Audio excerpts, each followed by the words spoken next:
पिछले जन्मों को याद ना करें और ऐसी किसी विद्या का प्रयोग ना करें जिससे कि पिछला जन्म याद आ सके या आपको दिखाई दे सके। ये शरीर के लिए घातक है, दिमाग के लिए बहुत ही ज़्यादा घातक है। तो नमस्ते, मैं पवन यादव। इसी के बारे में जानेंगे कि काफ़ी लोग पिछला जन्म जानने की कोशिश करते हैं या पहले क्या हुआ वो जानने की कोशिश करते हैं।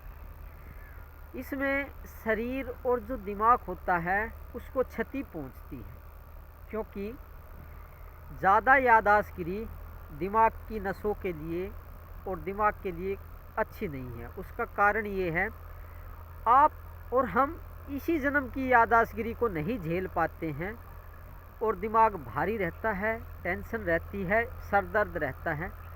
और अगर हमें पिछले जन्मों की 1, 2, 10, 15, 20 जन्मों की याद अगर वापस आ जाती है तो क्या इतनी ज़्यादा स्मृति याददाश्त को ये दिमाग झेल पाएगा? नहीं नहीं नहीं, दिमाग की कुछ मर्यादा है, लिमिट है।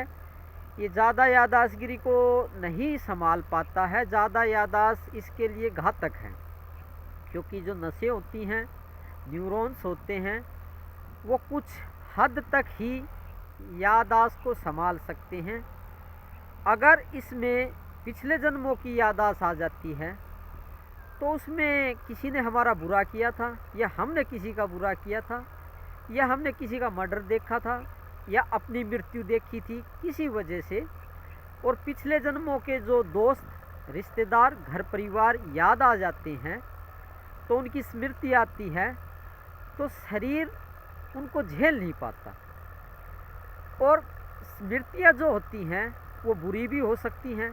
हाँ बिल्कुल, हो सकता है आपकी एक्सीडेंट से मृत्यु हुई हो सकता है आपकी किसी ने हत्या की हो, या आपने कोई दुख दर्द पिछले जन्मों में बहुत गहरा देखा हो, तो वो दुख दर्द इस जन्म में वापस लौट आएगा, क्योंकि आपको याददाश्त वापस आ जाती है।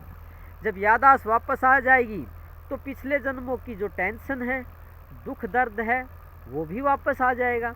अब वो वापस आ जाएगा तो हमारा जो दिमाग है, जो हमारे जो नर्वस सिस्टम है, दिमाग का जो ऑर्गन्स हैं, वो इसको झेल नहीं पाएंगे, क्योंकि इसी जन्म के दुख दर्द, टेंशन हम झेल नहीं पाते हैं। तो पुराने जन्मों में जो हमने देखा था या दुख दर्द हमने झेले थे, अगर वो ज़्यादा याद आएंगे तो कैसे झेल पाएंगे। और दूसरी बात, समाज में भी जीने में मुश्किल हो जाती है।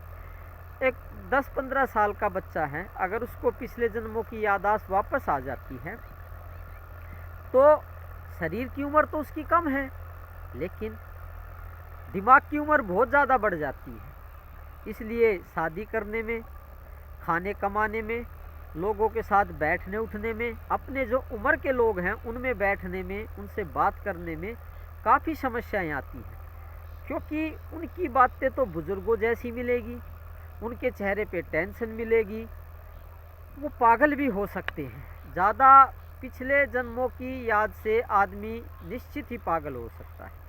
इसलिए पागल ना बने और दिमाग को फ्रेश रखें। जितनी ज़्यादा कम याद रहेगी दिमाग को पिछली बातें, उतना ही दिमाग फ्रेश रहेगा, तरोताज़ा रहेगा और आप अच्छा महसूस कर पाएंगे। एक बच्चा है, अगर मान लो उसकी उम्र 10-15 साल की है, उसको पिछले कई जन्मों की याद आ जाती है तो उसकी मानसिक उम्र काफ़ी ज़्यादा हो जाती है। जितनी पिछले जन्मों में उसने उम्र जी थी उतनी ही उम्र उसकी इस जन्म में हो जाती है, दिमाग की उम्र, ना कि शरीर की उम्र। तो शरीर की उम्र तो थोड़ी है, और समाज में जो उसके उम्र के जो बच्चे काम करते हैं, जैसा बर्ताव करते हैं, वो वैसा बर्ताव नहीं कर पाएगा। वो बुजुर्गों जैसा चिंता वाली ज़्यादा बात करेगा, टेंशन वाली ज़्यादा बात करेगा, और समाज में जो बेसिक काम होते हैं, जैसे शादी करना, कमाना, खेत में जाना, ड्यूटी करना, समाज में कैसे बोलना है, उसमें काफ़ी समस्या आती है। उसको पढ़ने में भी काफ़ी समस्या आएगी, क्योंकि उसकी उम्र तो है बूढ़ों वाली, दिमाग की उम्र तो बूढ़ों वाली है। शरीर की उम्र भले ही स्कूल जाने की हो, लेकिन दिमाग में तो वो काफ़ी ऊंचाई पे पहुंच चुका है, उसको बहुत गहरी बातें याद हैं। वो बुज़ुर्गों जैसी बात करता है, स्कूल में कैसे जा पाएगा।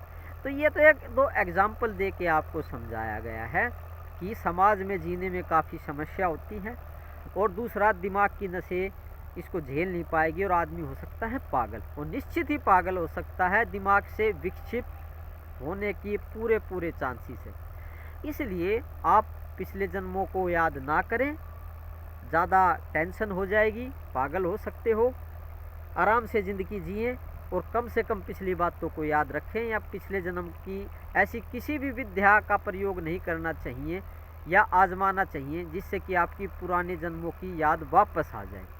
तो इन विद्याओं से बच के रहें, ज़्यादा अच्छी चीज़ नहीं है। आप ब्रह्म प्राप्ति के लिए यत्न करें, गुरु के सानिध्य में बैठ करके परमात्मा को पाने की कोशिश करें, यही सर्वोत्तम है। इससे दिमाग हो जाता है हल्का और शरीर रहता है हल्का, और आप काफ़ी अच्छा महसूस करेंगे। तो ब्रह्म ज्ञान को प्राप्त करने की कोशिश करें, भगवत्ता को पाने की कोशिश करें, उस परम पिता को पाने की कोशिश करें। आप पार ब्रह्म हैं, परम पिता हैं, पूर्ण ब्रह्म हैं। आपको ये बात पता नहीं है, मैं आपको बार बार प्रणाम करता हूँ, मेरा प्रणाम स्वीकार करें। आप पूर्ण ब्रह्म हैं, ये आपको पता नहीं है, लेकिन ये बात मुझे बहुत अच्छे से पता है। धन्यवाद आज के लिए। कल किसी दिमाग को हल्का करने वाले विचार पे बात करेंगे जिससे कि आपका शरीर और दिमाग हल्का हो सके। Thank you very much. आज के लिए काफ़ी हो गया।